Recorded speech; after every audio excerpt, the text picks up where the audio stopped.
गृहराज्यमंत्री योगेश कदम आपल्या सोबत आहे। आजचं साहेबांचं भाषण आणि ज्या पद्धतीनं उद्धव ठाकरे टीका टिप्पणी करतात, काय म्हणाल? बघा, तेच त्यांची सवय आहे।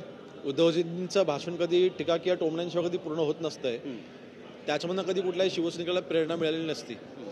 आज वंदनीय बाळासाहेबांनी दसरा मेळाव्याच्या माध्यमातून हिंदुत्वाचा विचार हा प्रत्येक शिवसैनिकांमध्ये पेरला, तो रुजवला। आणि म्हणून मला वाटतं तीच प्रथा आज माननीय एकनाथ शिंदे साहेब पुढे घेऊन जात असताना, म्हणून आजचा दसरा मेळावा हा अतिशय महत्त्वाचा होता आणि नक्कीच त्याच्यामध्ये आम्हासारख्या तरुणांना प्रेरणा मिळालेली आहे। दोन जरी टीका त्यांनी केल्या, एक तर संजय राऊतांनी केलंय की अमित शहांच्या चपला चोरायला दिल्लीत गेले आणि चपला चोरून इथे शस्त्रपूजन म्हणून चपलांची पूजा करणार। बघा, शेवटी आमचा जो काही घाव मागच्या विधानसभेच्या निवडणुकीत जो तुमच्यावरती पडलाय, तुमचं मुंडकं देखील राहिलेलं नाहीये। तुम्ही महाराष्ट्रामधून संपलेला आहात। उद्याच्या महानगरपालिकांच्या निवडणुकांमध्ये तुम्हाला मुंबईमधून देखील मराठी माणूस संपवणार आहे।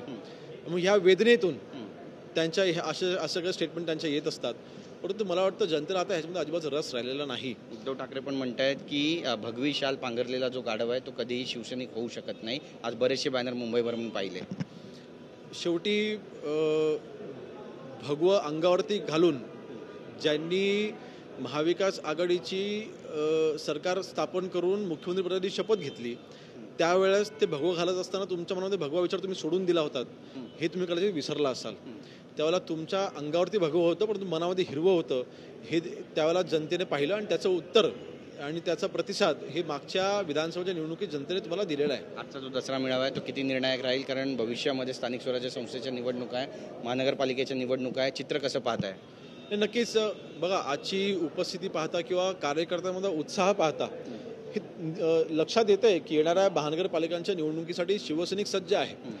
कधी निवडणुका लागतात आणि कधी आम्ही पुन्हा मुंबईच्या महानगरपालिकेवरती शिवसेनेचा भगवा झेंडा फडकवतोय, ह्याची वाट आमचा शिवसैनिक पाहतोय। तुम्ही सुद्धा दौरा केला पूरग्रस्त भागाचा, आणि तिथली परिस्थिती नेमकी कशी? कारण उद्धव ठाकरे म्हणतात की मराठवाड्याला सर्वतोपरी मदत करा, जर केली नाही तर मात्र आम्ही मराठवाड्यात रस्त्यावर उतरू।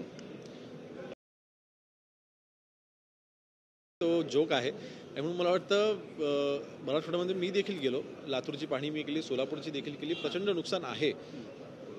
आज माननीय एकनाथ शिंदे साहेबांनी देखील उपमुख्यमंत्री म्हणून घोषणा केलेली आहे की दिवाळीपर्यंत नक्कीच सर्व शेतकऱ्यांना ही योग्य ती मदत दिली जाईल।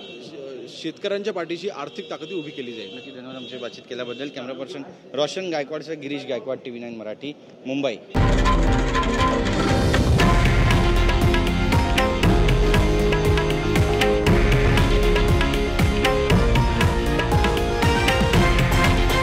हे आहे देशातील नंबर 1 न्यूज नेटवर्क आणि आपण पाहत आहात TV9 मराठी, एकमेव।